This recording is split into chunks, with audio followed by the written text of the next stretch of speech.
बिस्मिल्लाहिर्रहमानिर्रहीम। हम Malaysia international school Budgam से आपसे मुखातिब हैं। आज हम उर्दू की एक और एक्टिविटी लेके आए हैं। इस एक्टिविटी का मकसद ये है कि हम बच्चों को समझाएं ताकि बच्चे जो हैं वो इंतखाब कर सकें कि कौन सा लफ्ज़ कहाँ पे आएगा। इससे अल्फाज की जो पहचान है उनको हो जाएगी। इस एक्टिविटी का मकसद महज ये है कि बच्चों को अल्फाज की पहचान हो जाए। हमारे पास 3 बच्चे हैं, ये क्लास UKG के हैं। एक बच्चा उज़ैर है, दूसरा सानिया और तीसरा जो है वो इमाद है।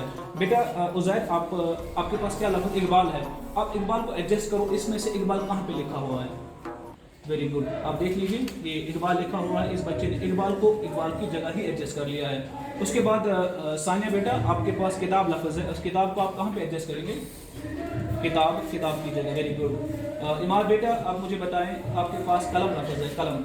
इस कलम को आप इन अल्फाज में कहाँ पे कलम लिखा है इस बोर्ड में। Very good, God bless you, बहुत खूब। बेटा आप फूल आपके पास है, इस फूल को आप कहाँ एडजस्ट करेंगे।